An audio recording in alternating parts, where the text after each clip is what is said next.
Seigneur vous bénisse richement. Je vous salue tous dans le nom du Seigneur Jésus-Christ. Notre cœur est dans la joie parce que le Seigneur nous a invités dans sa présence. Il n'y a pas plus grand privilège que de recevoir l'appel du Seigneur. Amen. Sans plus tarder, nous allons nous lever pour lire les Saintes Écritures.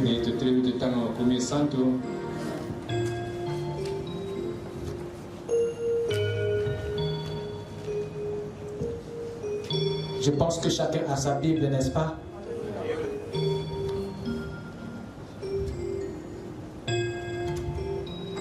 Nous allons ouvrir dans le livre de Matthieu chapitre 16.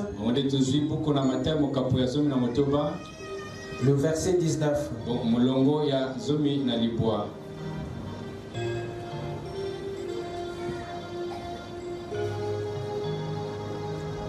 Je te donnerai les clés du royaume des cieux. Ce que tu lieras sur la terre sera lié dans les cieux. Et ce que tu délieras sur la terre sera délié dans les cieux. Amen. Prions le Seigneur. Dans ton Père bien-aimé, Créateur des cieux et de la terre, donateur de tout don excellent et parfait. Nous voici ce soir, Père, dans ta présence pour implorer ta grâce et dans ta justice.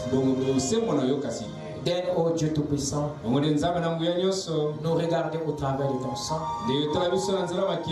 parce que nous ne sommes pas dignes. Toi seul tu as été trouvé digne pour mourir à la croix et rompre les sceaux qui retenaient le sort de l'humanité. Tu connais le fardeau de tout un chacun, Père. Je demande, ô Dieu, que ta main, Seigneur, puisse résoudre le problème de chacun. Parle à nos âmes ce soir. Et soit la parole de ce soir, soit aussi la foi de ce soir. Que les malades soient guéris dans leur corps et dans leur âme. Pourvois, Seigneur, un réveil, Seigneur, dans chaque individu. Viens nous apporter la compréhension de ta parole. Et que la sémence de Dieu soit plantée dans nos âmes. Qu'il y ait une résurrection, Seigneur, en chacun de nous. Souviens-toi, Père, de tes serviteurs au travers le monde. Bénis, Seigneur, ta parole dans nos âmes. Et viens toi-même la planter en nous. Dans le nom de Jésus-Christ. Amen. Je vous prie de vous asseoir. Pendant que nous ouvrons dans Apocalypse. Apocalypse 1er. Le verset 17 et 18.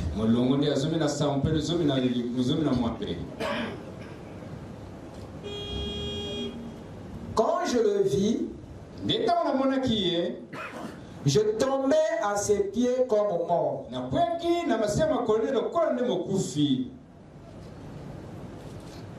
Il posa sur moi sa main droite en disant: ne crains point. Je suis le premier et le dernier. Et le vivant. J'étais mort. Et voici, je suis vivant au siècle des siècles. Je tiens les clés de la mort et du séjour des morts.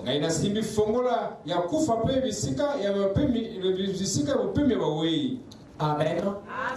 Que le Seigneur bénisse sa parole dans nos cœurs. Que le Seigneur vous bénisse. Ce soir, nous allons poursuivre notre étude sur les clés du royaume. Les clés du royaume des cieux. Amen. Et le point d'insistance repose sur les clés de la mort et du séjour des morts.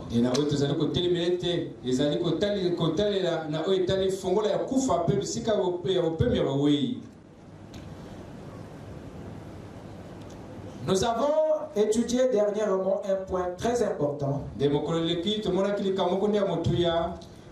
sur lequel j'aimerais revenir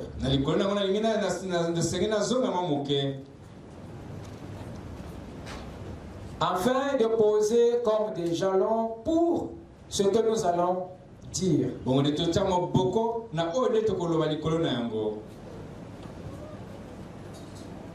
Nous avons vu qu'il y a 8 institutions dans le royaume de Dieu.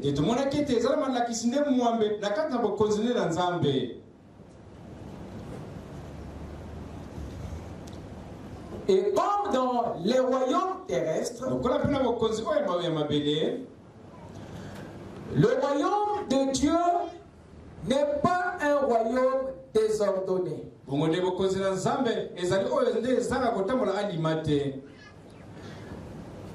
Dieu, dans son royaume, a 8 établissements. Il y a 8 institutions dans le royaume de Dieu. Le royaume des cieux a un roi.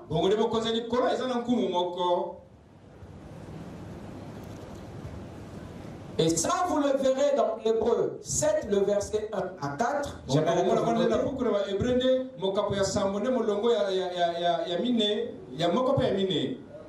Le royaume des cieux a des territoires. Vous trouverez cela en Genèse 1, verset 1. Néhémie 9, le verset 6. Le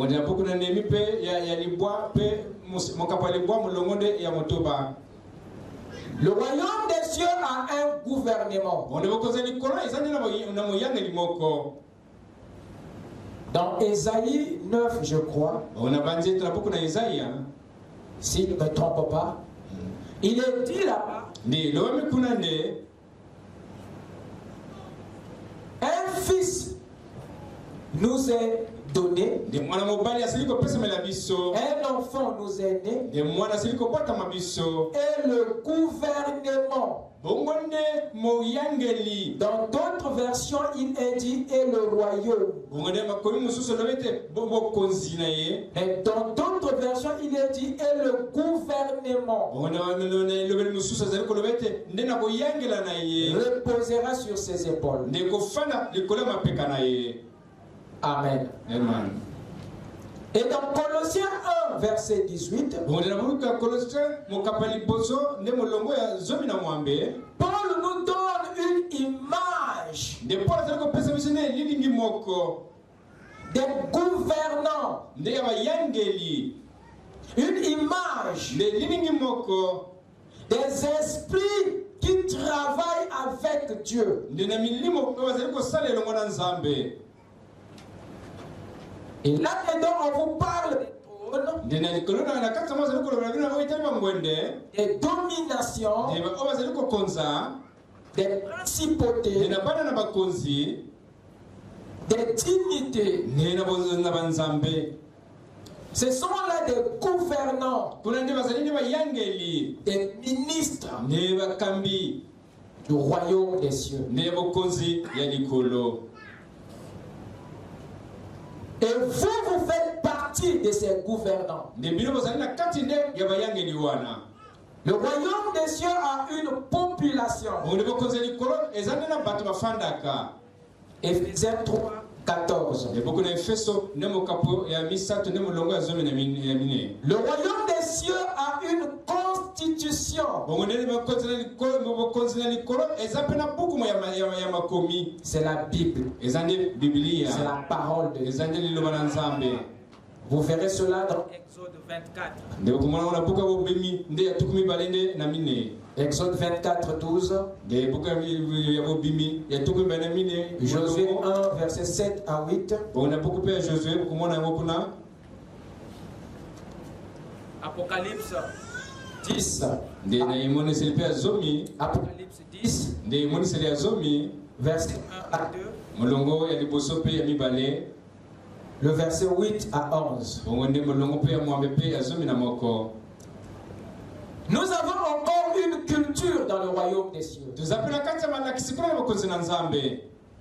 1 Corinthiens 15. Verset 33.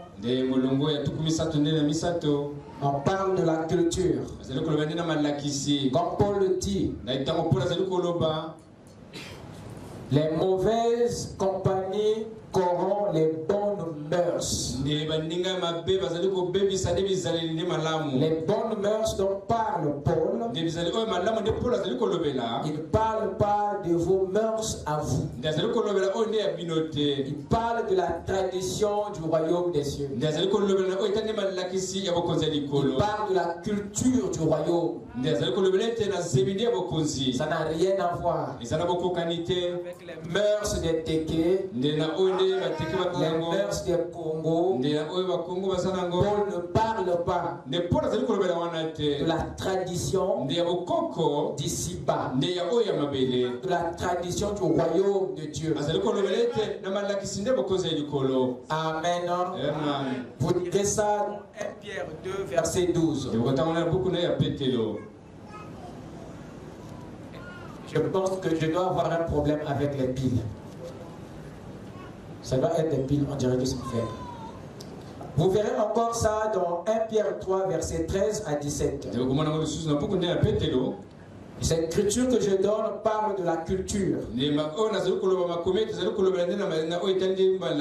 Au numéro 7, le royaume des cieux a une armée. Vous verrez cela dans Psaume 91. Et Psaume 103, versets 20 à 21. Là-bas, on vous parle de l'armée des cieux, qui est uniquement composé des anges. Veuillez m'excuser.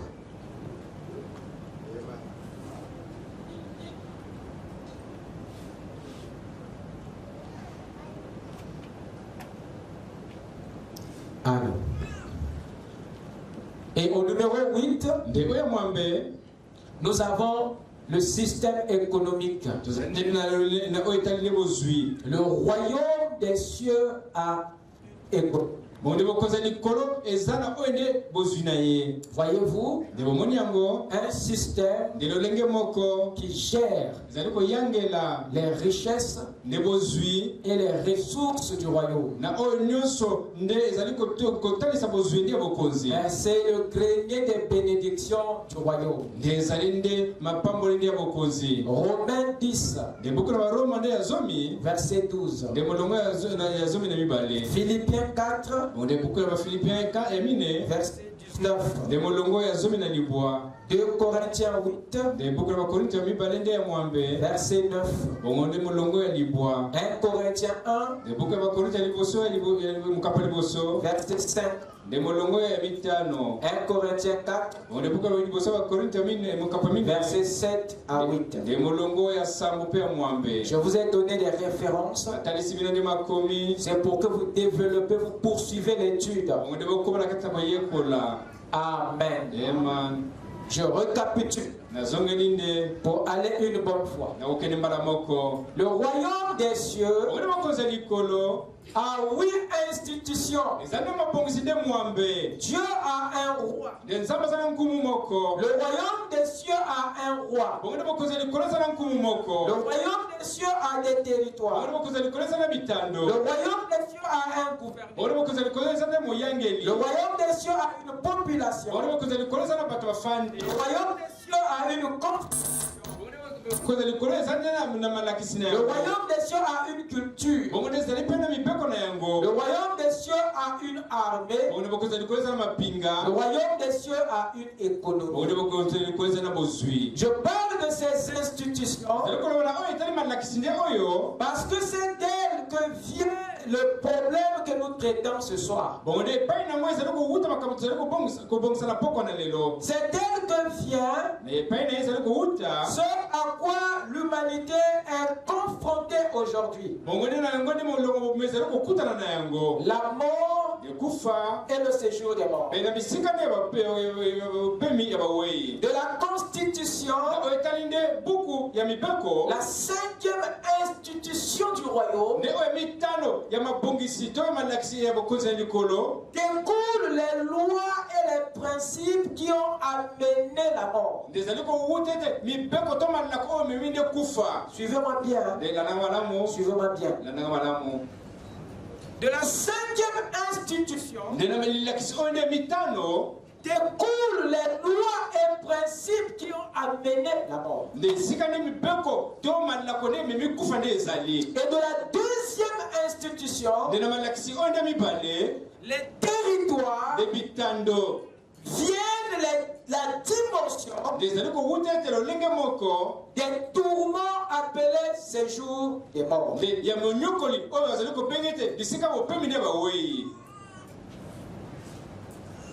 Les lois et le séjour des morts, les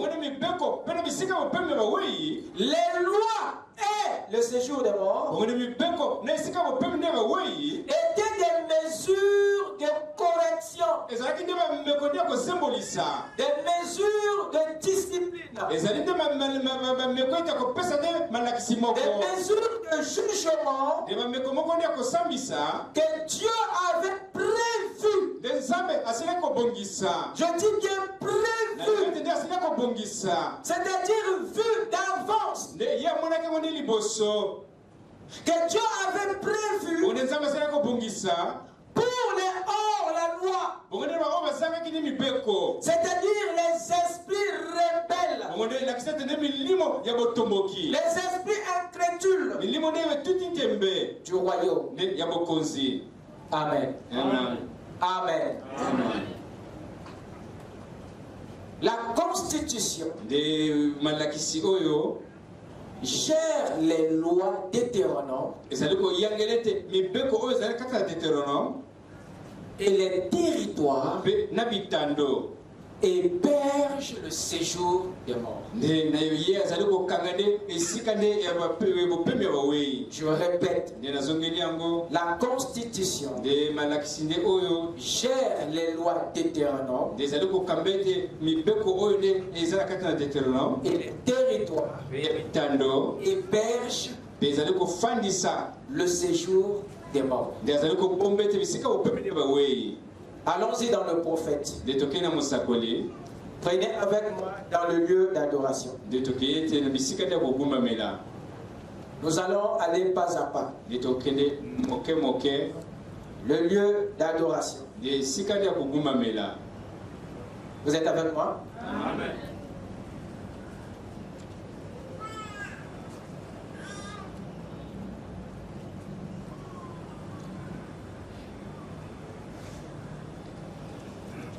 Le lieu d'adoration,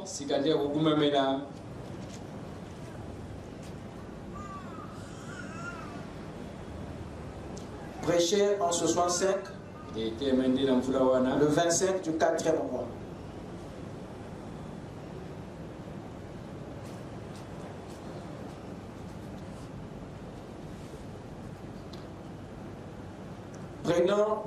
Prenez le paragraphe 24.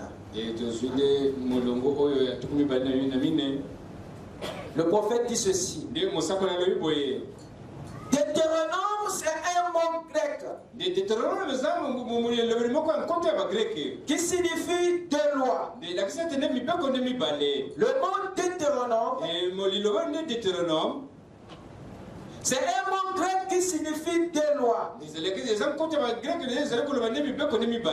Et Dieu a deux lois. Amen. Voilà ce que le prophète nous fait savoir. Que Dieu a deux lois. Ça ne veut pas dire que dans toute sa constitution, il n'y a que deux articles, non. La constitution du royaume est un livre de loi, de principe. Parce que les lois gèrent le royaume, gèrent la vie du royaume. Tout le royaume, y compris le roi lui-même, avec les citoyens, sont gérés par la Constitution. Même la relation entre le roi et les citoyens est régie par les termes de la loi.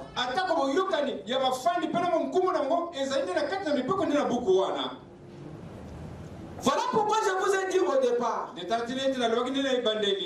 que le problème auquel nous sommes confrontés sur la terre vient de deux institutions. Celui qui nous concerne maintenant, la mort et le séjour des morts.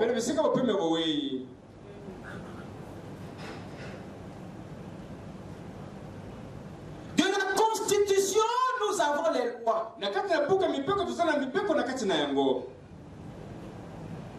Et des lois de la Constitution, et ce sont ces lois-là qui nous ont amenés là.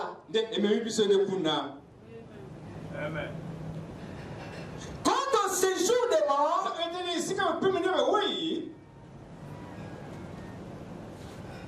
le séjour des morts n'est pas un état. Il n'est pas une condition, un état. Le séjour des morts, c'est un lieu.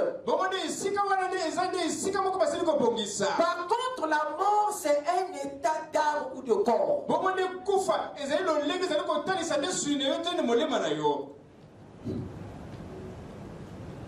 Le département du royaume qui gère les lieux, c'est le territoire. C'est dans les territoires où se trouve le séjour des morts. Mais c'est dans la Constitution où se trouvent les lois qui nous ont amenés à la mort. Il y a deux institutions du royaume que vous devez suivre de près. Vous avez le deuxième, la deuxième, les territoires, et la cinquième, la Constitution. Voilà ce qu'il faut suivre pour comprendre la situation de l'humanité en rapport avec la mort et le séjour des morts.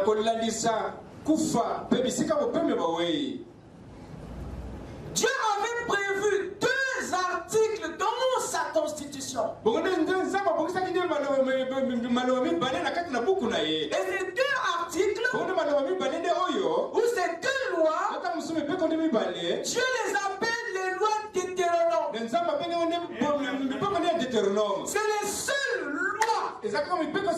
ne sont que deux à porter ce nom Deutéronome. Dans toute sa constitution, il y a que deux lois qu'il appelle comment? Deutéronome. Vous ne verrez pas une autre loi en dehors de ces deux qui portent ce nom. C'est pour attirer votre attention. Ce ne sont pas des lois comme les autres lois. Rien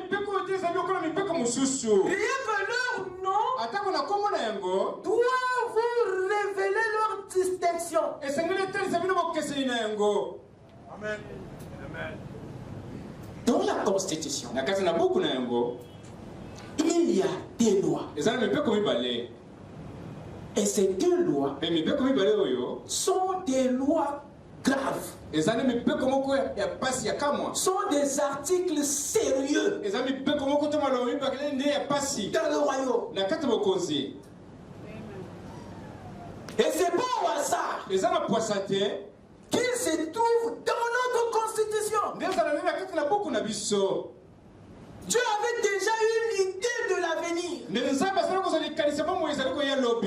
Son omniscience a fait de lui un esprit prudent et prévoyant. Ces lois Deutéronome sont des lois mystères dans notre grande constitution du royaume. Et le séjour des morts, c'est un lieu mystérieux dans tous les territoires du royaume.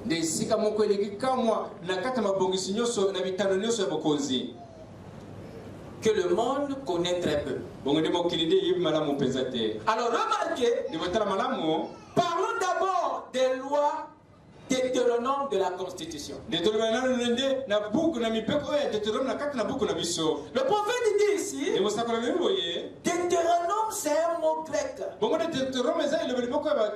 qui signifie des lois. Ça veut dire que ces lois de la Constitution ont été établies en couple. Ça veut dire qu'ils sont jumelles ou jumeaux. Tu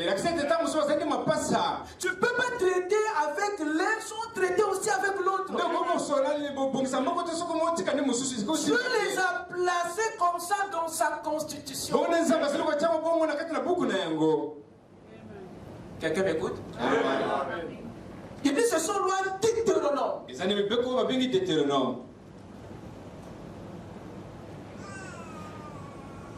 Allons-y dans le lieu d'adoration, paragraphe 21, prêché en 1965, le 20 février. Paragraphe 21, là-bas il dit ceci. Maintenant, on a pris ce passage dans le Deutéronome. C'est un mot grec qui a un sens composé. Il veut dire deux lois. Le mot grec Deutéronome veut dire deux lois différentes. Vous écoutez ça?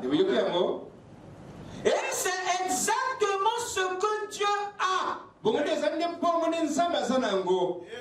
Votre bon Dieu là, le Dieu qui est bon, votre prophète dit qu'il a des lois. Vous écoutez ça? On nous parle de la mort, du séjour des morts. Vous n'allez jamais comprendre si vous ne maîtrisez pas le royaume. Ce sont des principes qui ont été établis pour des raisons de discipline. Et vous allez comprendre. Parce qu'il faut commencer là où ça a commencé. L'origine de cette affaire ne porte pas en compte l'homme. Amen. Vous êtes avec moi? Amen. Le prophète dit, et c'est exactement ce que Dieu a.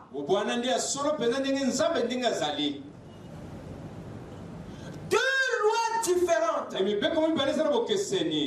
Écoutez. Et l'une d'elles est une loi de mort.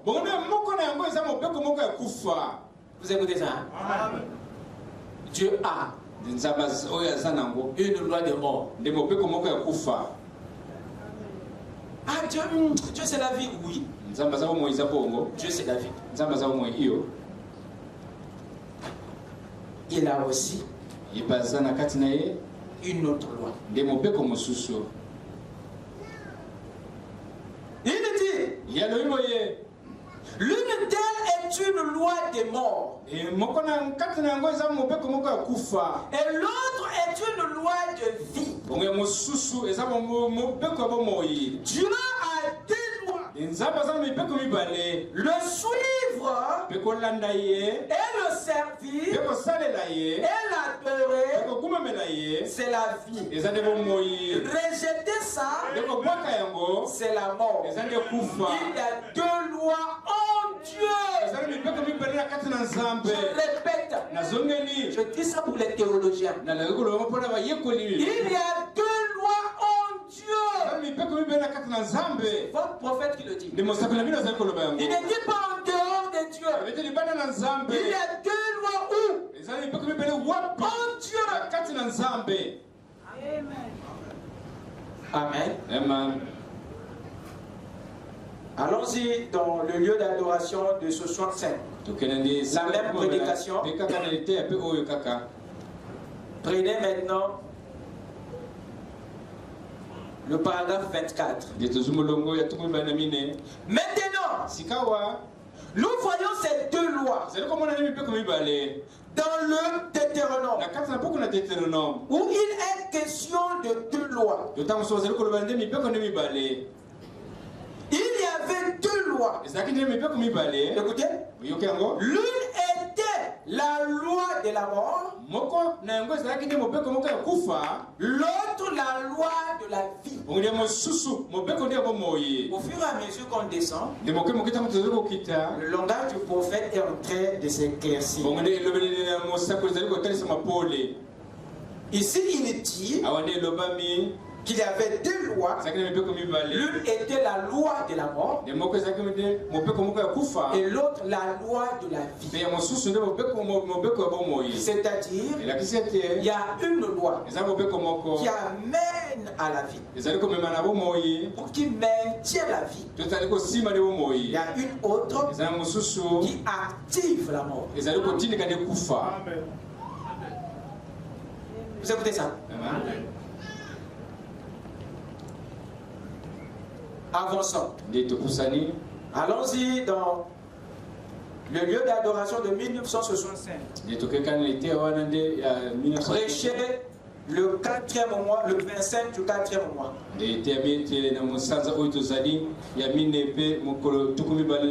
Prenez avec moi le paragraphe 25 jusqu'au paragraphe 27. L'une d'elles est la loi de la mort par la désobéissance à sa parole. Vous écoutez ça? Il y a un nouveau mot qu'il ajoute, la désobéissance, ce qu'il n'avait pas dit là-bas. L'une d'elles est la loi de la mort par la désobéissance à sa parole. C'est ce que nous constatons. Quand Ève a désobéi à sa parole, cela a produit la mort. C'est l'une de ces lois. Le jour où tu en mangeras, ce jour-là tu mourras. Et puis il y a une autre loi qui est la loi de la vie. Par l'obéissance. Si vous ne faites pas si vous ne faites pas certaines choses, eh bien, bongo, que vous observez sa parole, vous vivrez. Amen. À mon sens, c'est de deux choses. L'une, soit on observe sa parole, soit on désobéit à sa parole. Donc ici le prophète nous donne encore un peu de la lumière sur les lois.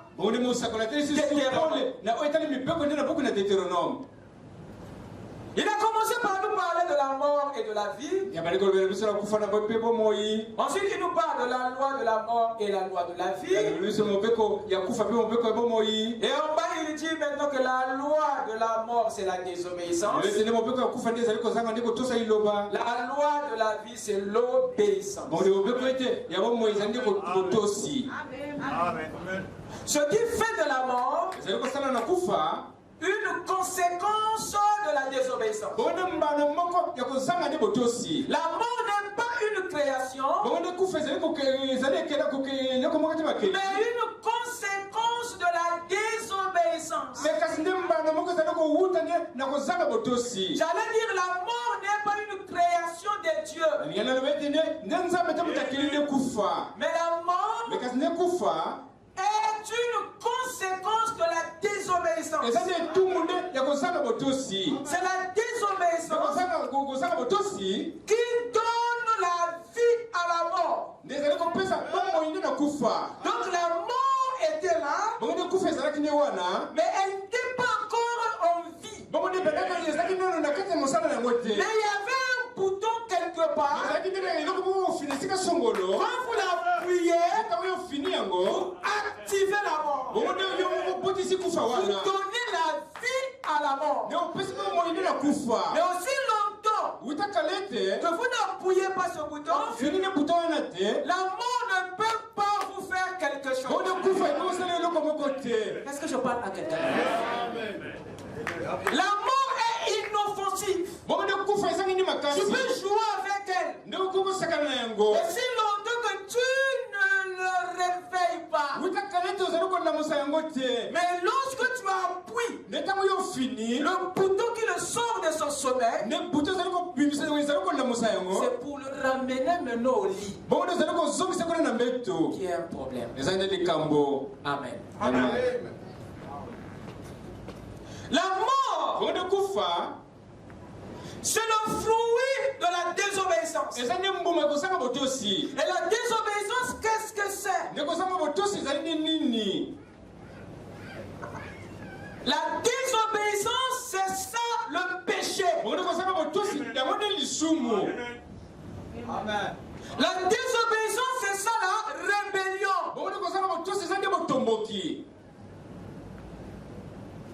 Et lorsque tu pêches, tu actives la mort. Tu donnes la vie à la mort. Et la mort, quand elle se réveille, elle interrompt la vie en processus. Voilà comment est-ce qu'elle opère. Dès que tu l'actives, la mort commence à interrompre ta vie, mais en processus.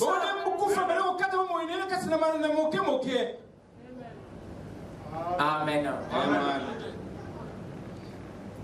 La mort, c'est la pénalité du péché. Le péché est ce qui réveille la mort, donne la vie à la mort. Mais qu'est-ce qui produit le péché? Ce qui est à l'origine du péché, c'est quoi? C'est le mauvais usage du libre arbitre.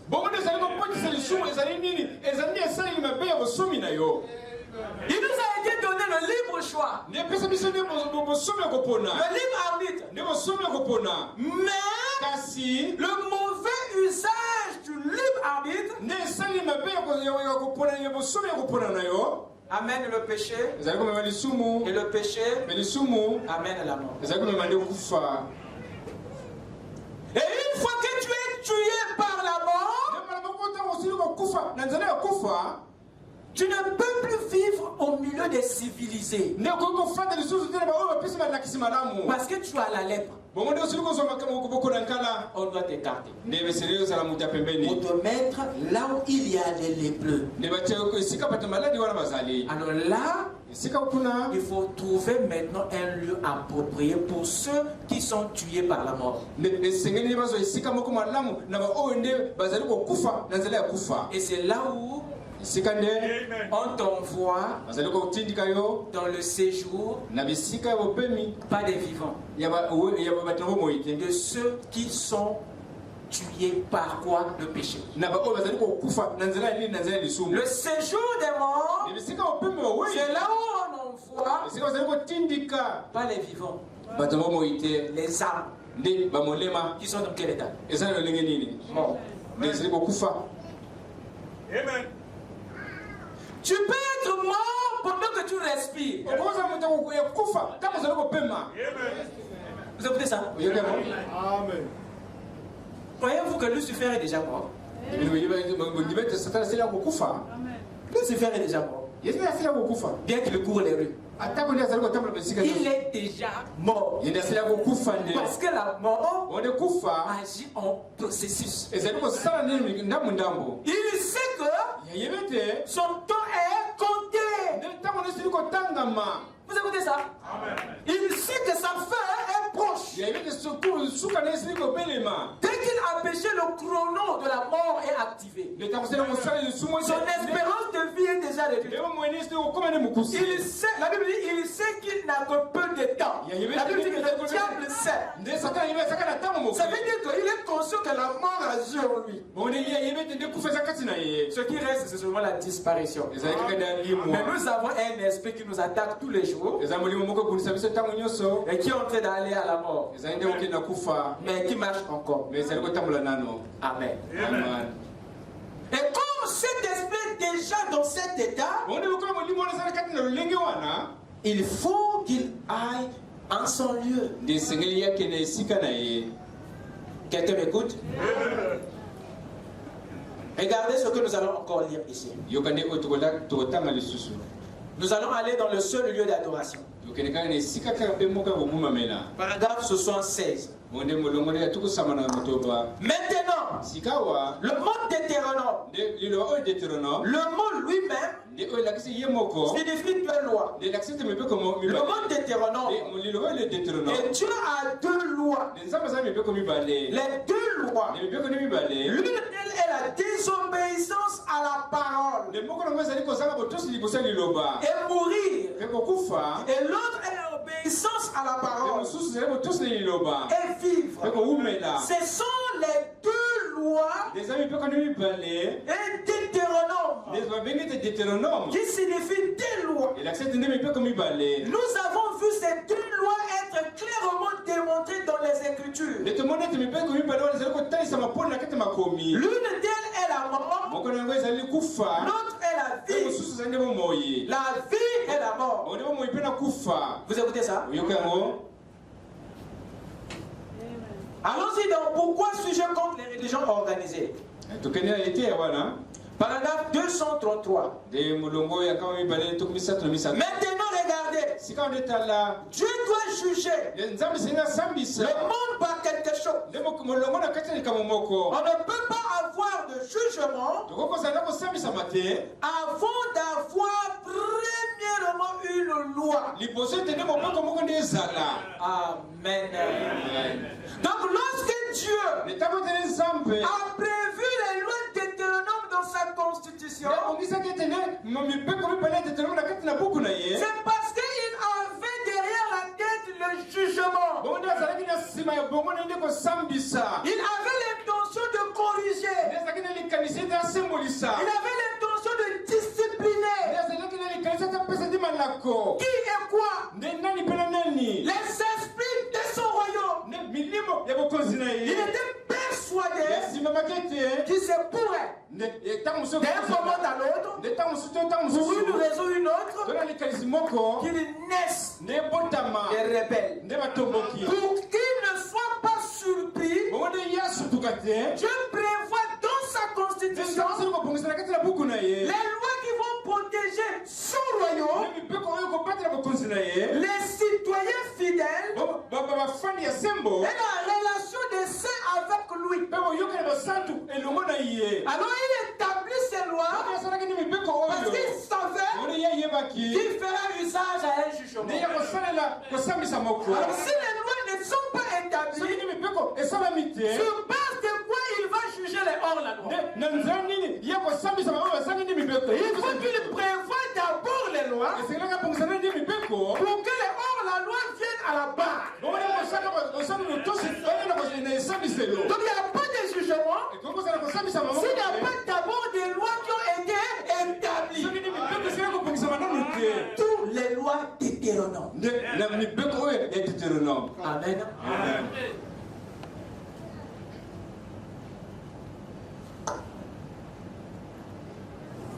Dieu doit juger le monde par quelque chose. On ne peut pas avoir de jugement avant d'avoir premièrement une loi. Il faut quelque chose. Il faut qu'on désobéisse à quelque chose pour pouvoir être jugé. Amen. Amen. Voyez? Et ensuite, il ne peut pas y avoir de jugement valable sans peine, il ajoute. Donc, Dieu établit les lois de Deutéronome parce qu'il a l'intention de juger. Et il sait que je ne peux pas juger si je ne prévois pas aussi des peines. Vous voyez ça? Parce que les coupables, il doit payer. Amen. Sinon, les lois qu'il aurait établies seront que des simples conseils. S'il ne prévoit pas une peine après le jugement. Amen. Amen. Il parle ici des lois Deutéronome. Il parle du jugement qui ne peut s'exercer que grâce aux lois. Et après que le jugement soit fait, il y a les justifiés et il y a les condamnés. Mais quelle est la peine des coupables? Voyez-vous, ils ont une pénalité. C'est ce qu'ils appellent par peine. La décision du jugement. Vous suivez ça? Prenons maintenant dans la fête des trompettes. Paragraphe 95. On entend tellement dire qu'il est un Dieu bon. Il est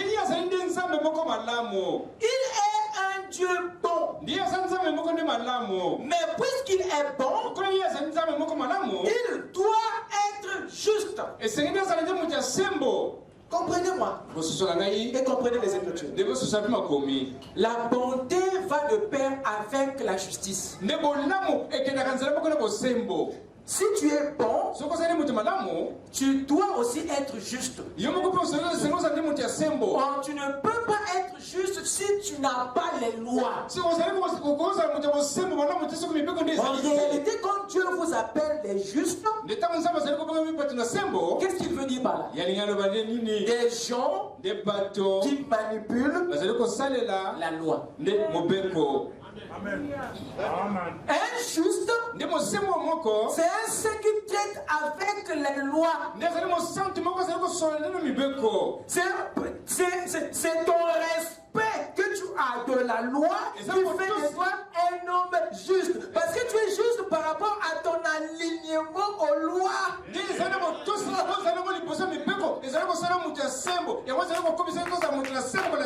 a pas quelqu'un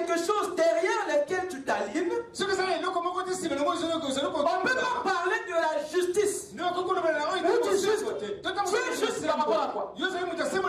Parce que juste signifie aligner. Quand on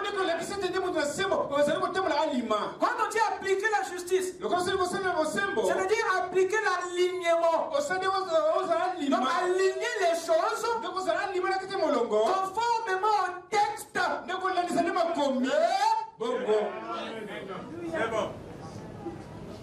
Donc il dit que Dieu est bon.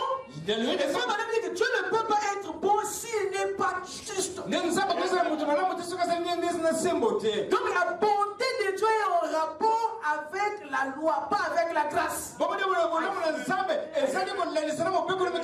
Je répète, sa bonté est en rapport avec la loi, pas avec la grâce.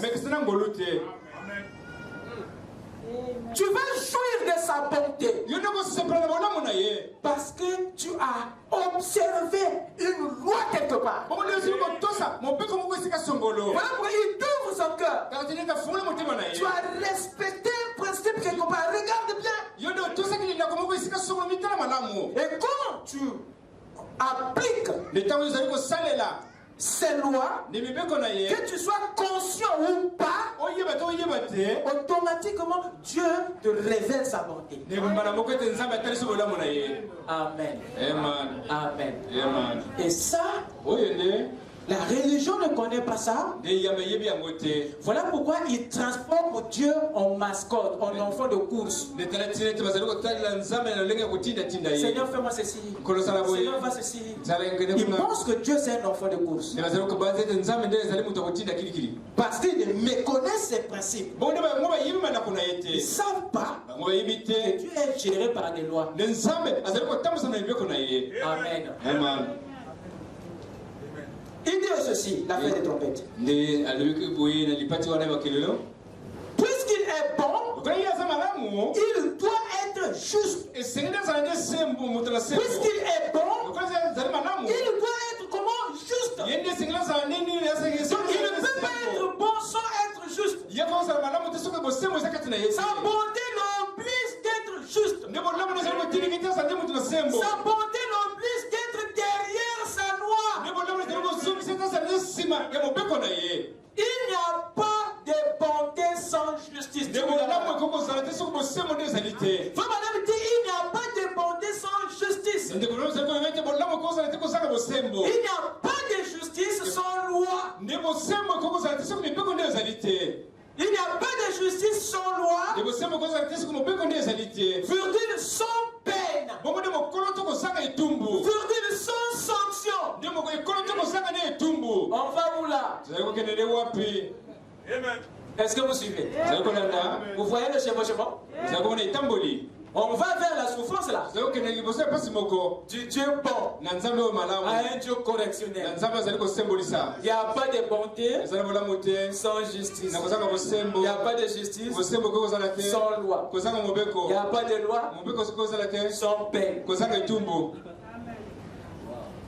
Vous voyez? Or, ceux qui reçoivent des pénalités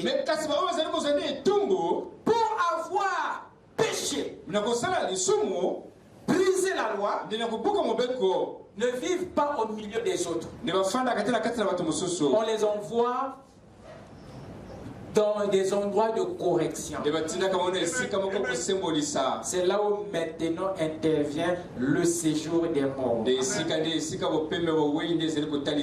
est la prison des esprits rebelles. Parce que Dieu ne peut pas les garder au milieu des citoyens modèles, de peur qu'ils les corrompent. Il faut séparer les rebelles avec les justes. Dieu devait prévoir un centre de correction comme le président Sassou a prévu la maison d'arrêt. Et il faut que tu aies la maison d'arrêt avant que tu aies des bâtis. Parce que si tu as des bâtis avant que tu aies la maison d'arrêt, tu vas les mettre où? Ils vont cohabiter avec les justes. Et les tomates pourries font quoi sur les bonnes tomates? Pour éviter la contamination de culture et d'esprit, Dieu devait prévoir un endroit au milieu des territoires pour envoyer tous ceux qui vont briser la loi. Deutéronome. Amen. Parce que s'il n'y a pas de pénalité, ça veut dire qu'il n'y a pas de justice. S'il n'y a pas de justice, ça veut dire qu'il n'y a pas de loi dans le royaume. Et ça affaiblit Dieu. Ça affaiblit le royaume. Alors, le royaume de Dieu devient une religion des conseils. Alors, pour que ça soit réellement un royaume, il faut qu'il y ait la discipline. Et c'est les lois qui tiennent la discipline dans un pays. Amen. Amen. On entend tellement dire qu'il est un Dieu bon. Il est un Dieu bon. Mais puisqu'il est bon, il doit être juste. Il n'y a pas de bonté sans justice. Il n'y a pas de justice sans loi, sans peine, sans sanction. Tu peux pas pécher et t'en sortir, monsieur. Tu peux pas briser les lois de Deutéronome et s'en sortir. Il y a une pénalité pour ceux qui pêchent. Amen. Et il y a un endroit pour les rebelles. Alors c'est à cette heure-là que nous sommes, que nous vivons. C'est à cette heure-là que nous sommes, que nous vivons. À quelle heure? Nous vivons à l'heure de la montée de Dieu, de sa justice, à l'heure de sa loi, à l'heure de la peine pour ceux qui brisent la loi, à l'heure de la sanction pour ceux qui brisent la loi. Pour dire que Dieu est le même hier, aujourd'hui et éternellement. Dites Amen.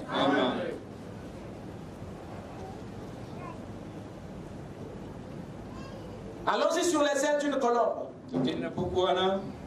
Paragraphe 91. La colère de Dieu est terrible. Vous qui pensez que Dieu ne se fâche pas. L'amour ne le rend pas gentil, hein? Il ne faut pas croire que l'amour rend Dieu gentil, non? C'est autre chose qui rend Dieu gentil. C'est pas l'amour. Et vous ne le savez pas? L'amour ne rend pas Dieu gentil. C'est autre chose qui le fait. L'amour fait que Dieu soit correctif.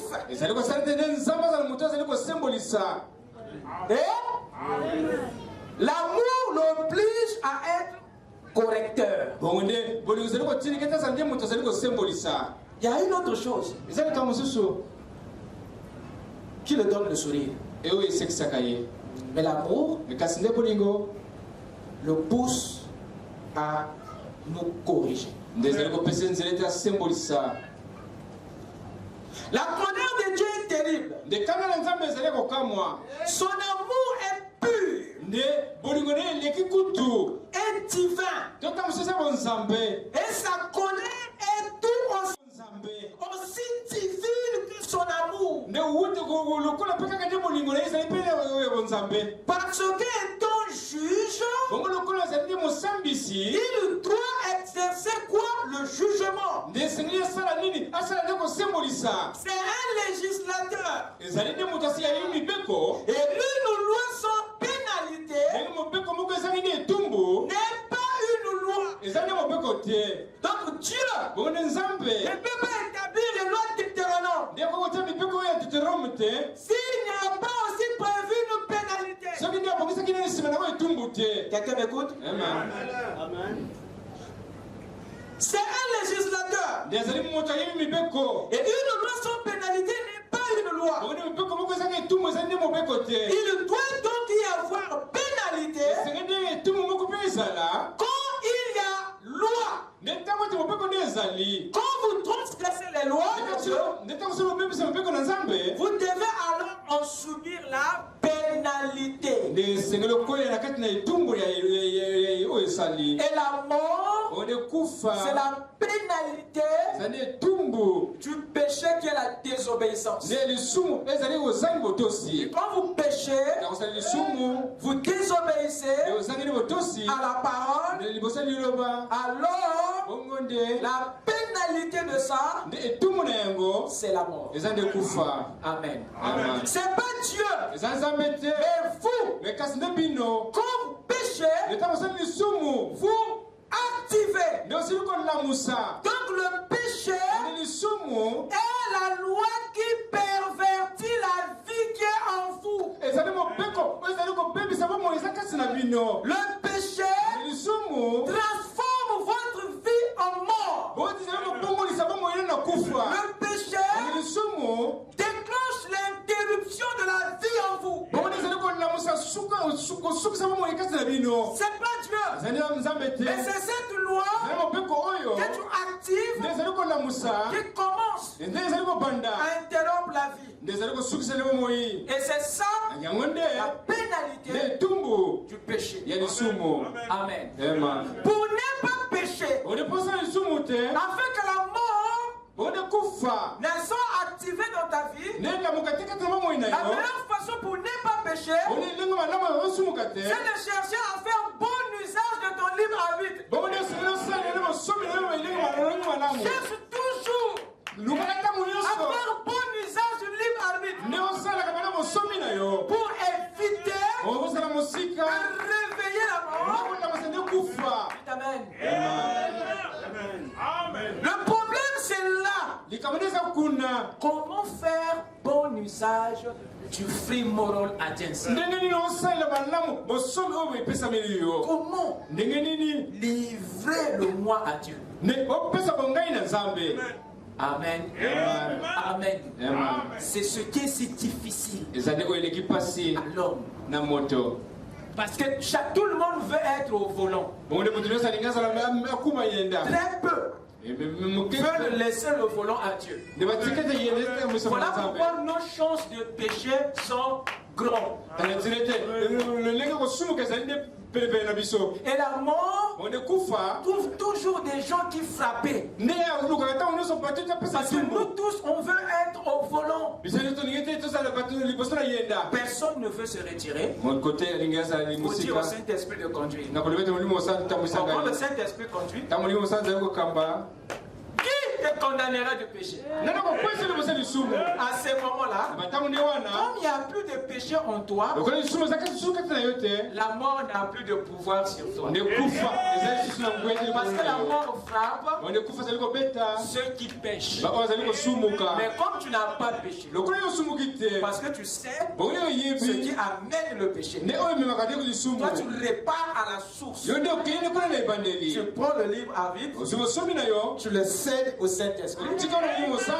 La mort n'a plus quelqu'un qui frappe. Ce n'est qu'à ce moment-là que la mort devient impuissante. Parce qu'il ne trouve rien en toi pour te frapper. Et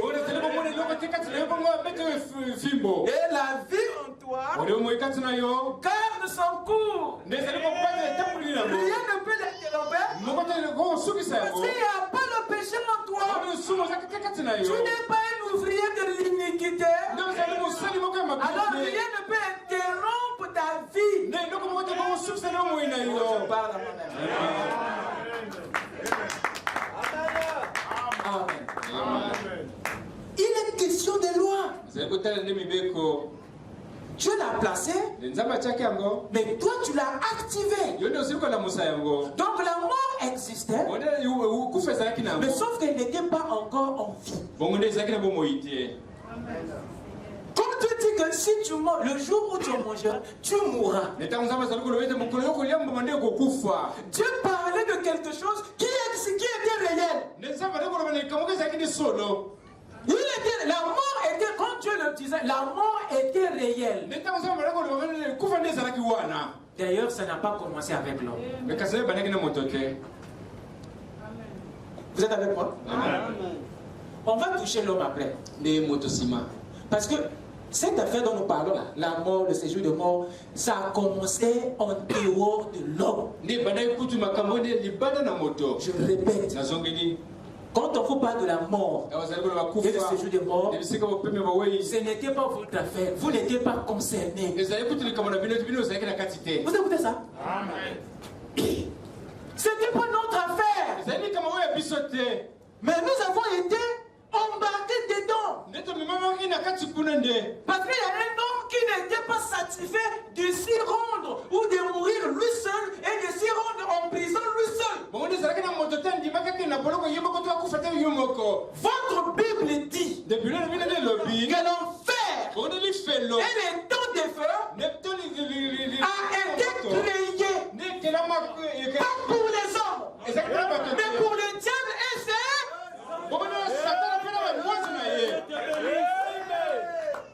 l'enfer et les temps de feu n'a jamais été créé pour toi et moi. C'était pas ton affaire. Ça a été créé pour le diable et ses anges. Dites amen. Mais toi tu t'es retrouvé là-bas comment?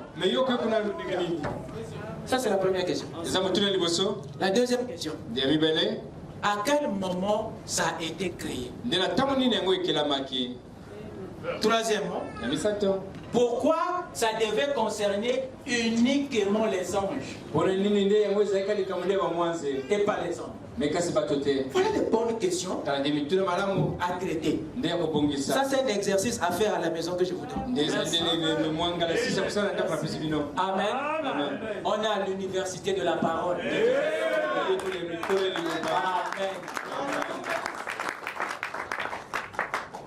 Voilà des bonnes questions. Donc nous nous sommes retrouvés dans une affaire qui dès le départ, on n'était pas programmé à mourir, on n'était pas programmé à aller en prison. Mais comment? Nous nous sommes retrouvés dedans. Non, il y a un problème. Et mais il faut qu'on nous dise ça. Quand tu pleures pour tes péchés, tu dois connaître l'origine de l'histoire. Quand la Bible dit que lui, il essuiera les larmes de leurs yeux, de façon que personne n'aurait plus souvenir de ses péchés, c'est parce que ces mystères seront révélés et ça installe la consolation. Amen. Amen. Avançons s'il vous plaît. Appréciez-vous la parole? Amen. Il dit quoi?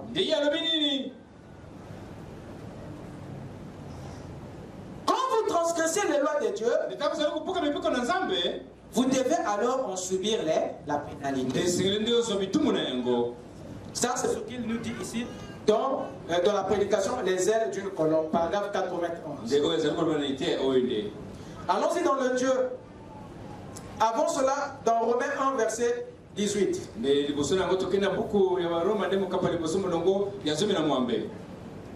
Si vous pouvez aller là-bas avec moi. Romains 1, verset 18. Je vais essayer de lire ça pour voir un peu ce que nous pouvons tirer là-bas. Écoutez mes chers amis. La colère de Dieu se révèle, tu ciel contre toute impiété. Vous avez écouté ça? C'est Paul qui parle. De quoi? De la colère de Dieu. Lorsque Dieu est en colère, la colère c'est l'onction de Dieu pour le jugement. Dieu ne peut pas entrer en jugement s'il n'est pas en colère. Quand Dieu se fâche, ça veut dire qu'il a un jugement à administrer. Donc la colère de Dieu c'est une onction.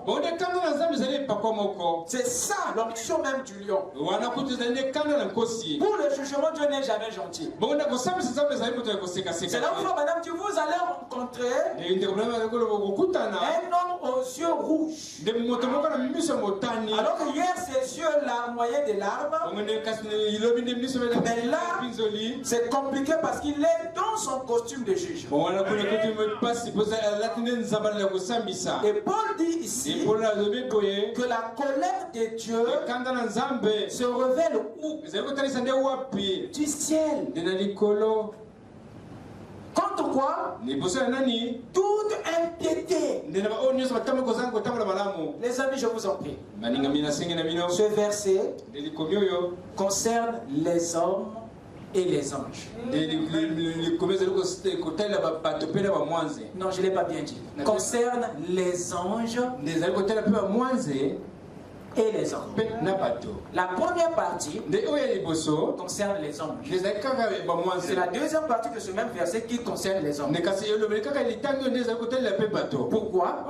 Parce que pour la première fois où Dieu est entré en colère dans le ciel, c'était suite au péché des anges.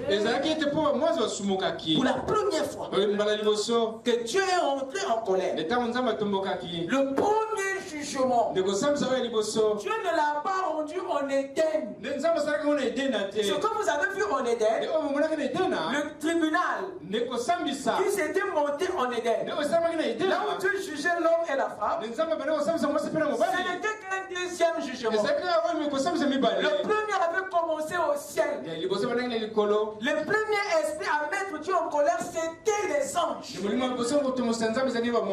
Pas les anges. Donc, le premier endroit où la colère de Dieu s'était révélée, c'était d'abord au ciel. Sur des esprits, voyez-vous, qui avaient manifesté de l'impiété. La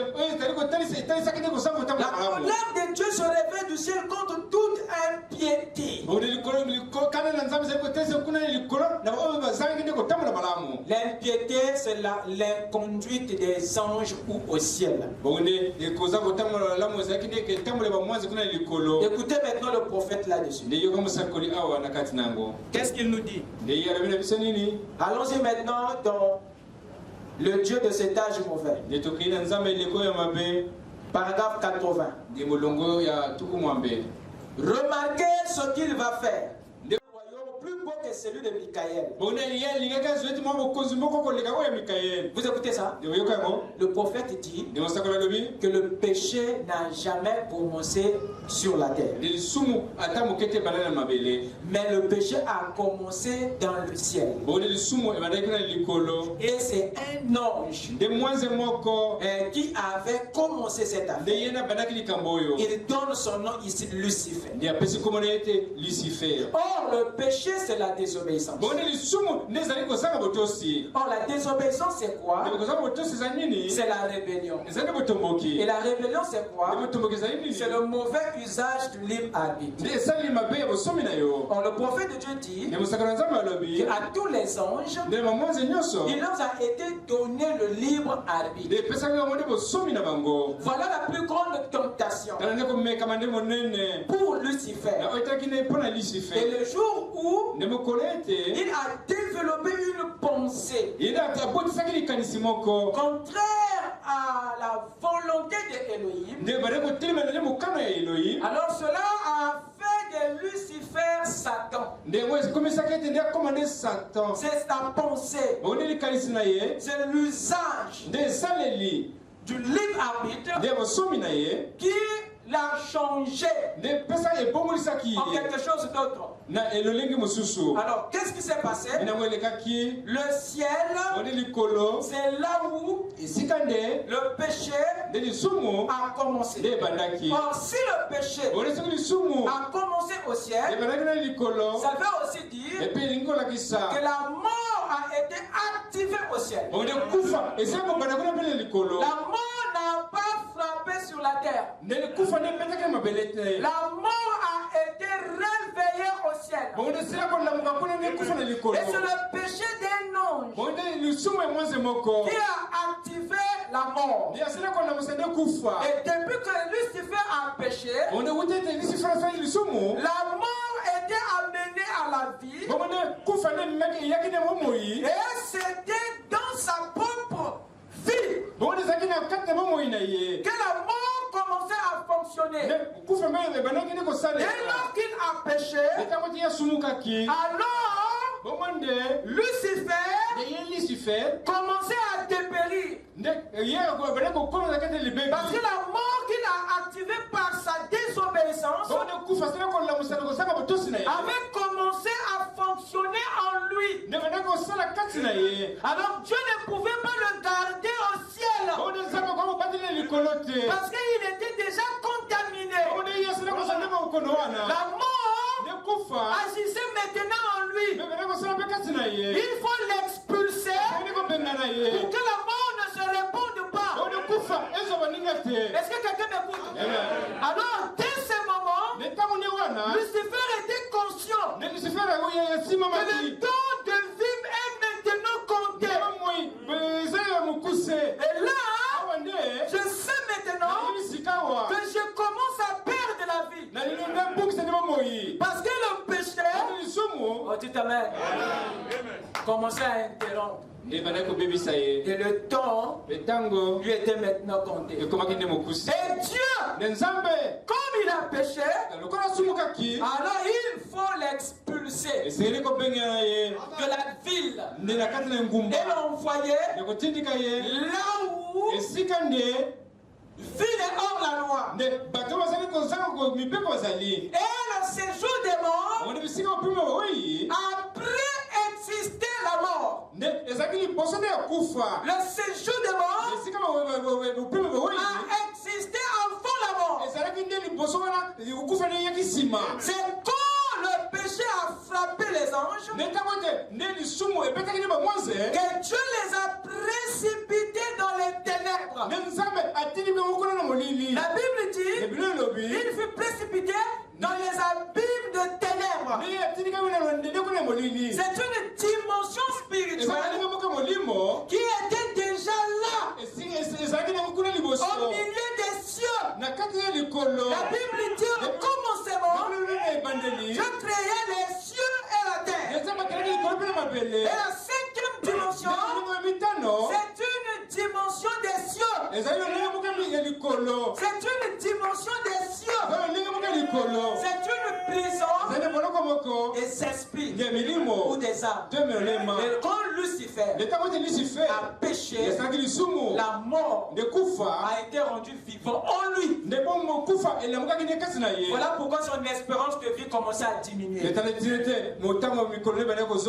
Dieu le précipite en prison et le jette dans le séjour parce que Lucifer, de vivant qu'il était, alors il est devenu un mort pour avoir activé le péché. Alors il ne peut plus être au milieu des vivants, il doit partir dans le séjour des morts. C'est un endroit où ne reçoit que les esprits morts.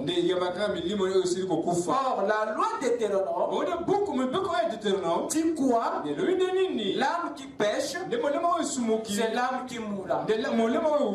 Écoutez bien, c'est l'âme qui pêche, c'est l'âme qui mourra. C'est pas l'âme qui pêche, c'est l'âme qui meurt. L'âme qui pêche mourra.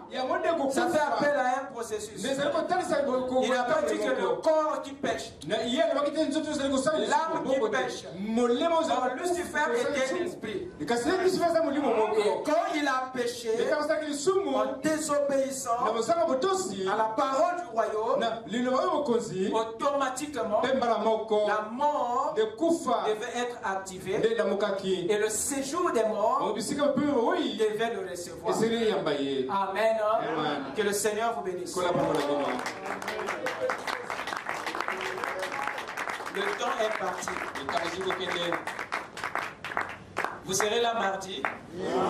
Venez mardi s'il vous plaît pour qu'on continue. Que Dieu vous bénisse. Que Dieu vous bénisse. Que Dieu vous bénisse. Amen. On est encore avec les anges. Vous voyez que c'était leur mort. C'était leur affaire.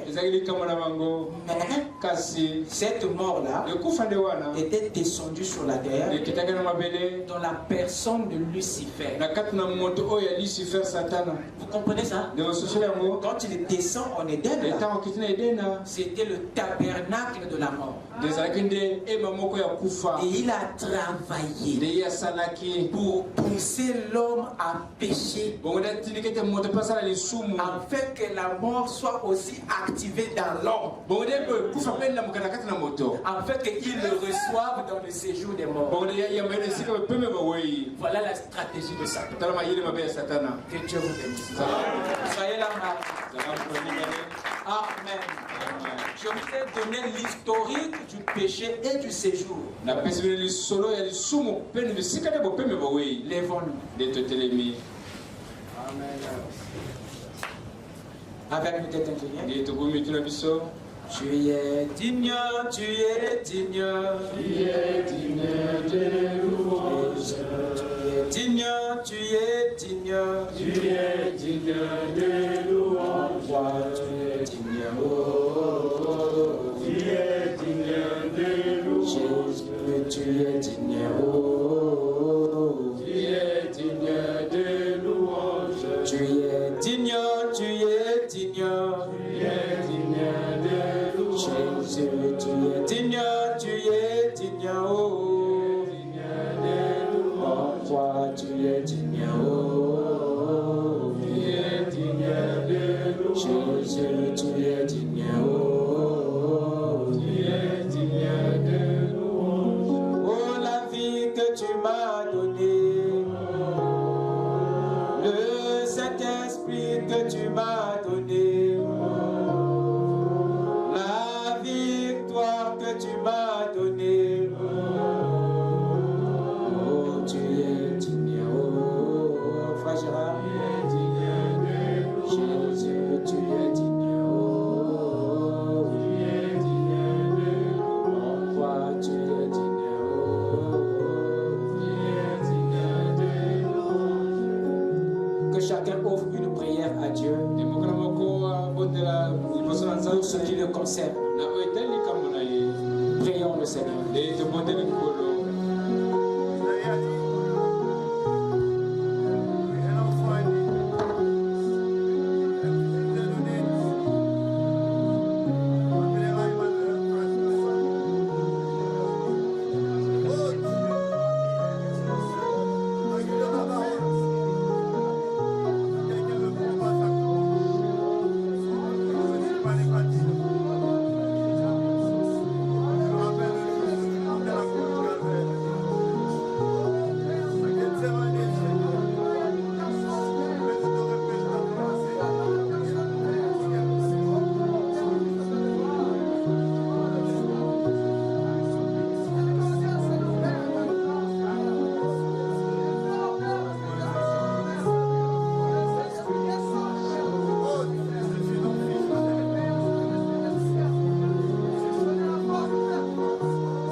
Seigneur Dieu Tout-Puissant, Père Céleste, vois la grande fontaine d'amour. Il nous avait aimés dès avant la fondation du monde. Il nous avait gardés dans les domaines éternels. Et qui devrait pouvoir un temps, ô Dieu Tout-Puissant, de nous envoyer dans le temps. Et Père, ô Dieu Tout-Puissant, nous étions tombés dans l'amnésisme des religions, Seigneur, à tel point que la confusion avait gagné nos pensées. Et gloire te soit rendue, Seigneur, de ce que tu as envoyé ton Fils Jésus-Christ, lui qui était le maître de la vie, afin de restaurer la vie que nous avons perdue. Seigneur Dieu Tout-Puissant, Père Céleste, ce soir tu as habillé un homme dans du ministère de William Aaron Branham, qui vient de nous parler, Seigneur, de ce secret mystère qui est la clé de la mort et du séjour des morts. Oh Dieu Tout-Puissant, Père Céleste, c'était un secret qui était fermé. Mais Père, ce soir, oh Dieu Tout-Puissant, dans les éléments que tu viens de communiquer à ton épouse, je crois que cette clé nous a été donnée. Nous ne faisons pas partie de cela, Seigneur. C'est un ange qui avait gaffé. C'est un ange qui avait péché, Seigneur. Et cela a fait à ce que nous puissions subir les conséquences. Et gloire te soit rendue, Seigneur, de ce que nous avons été sortis de ce jour de mort, par la victoire qui a été remportée par le Seigneur Jésus-Christ, qui avait ravi la clé et nous a donné la victoire. Voilà pourquoi nous te disons merci, Seigneur. Bénis ton serviteur, oh Dieu, le tabernacle que tu as utilisé ce soir. Laisse que le Saint-Esprit, Seigneur, continue à l'expliquer, oh Dieu, les secrets cachés, Seigneur, afin que cela puisse nous bénir. Merci pour ta parole, oh Dieu. Crois que par l'écoute de ta parole, les malades sont guéris au nom de Jésus-Christ. Et les affligés sont consolés. Et les rétrogrades qui ont écouté ta parole, Seigneur, ont été ramenés dans ton royaume. Pour le reste, Seigneur, s'il y a un lendemain, oh Dieu, accorde-nous encore le privilège de venir écouter tes oracles. Et la gloire, la louange te soit rendue dans le nom de Jésus-Christ. Et nous avons ainsi prié. Et ceux qui croient disent Amen.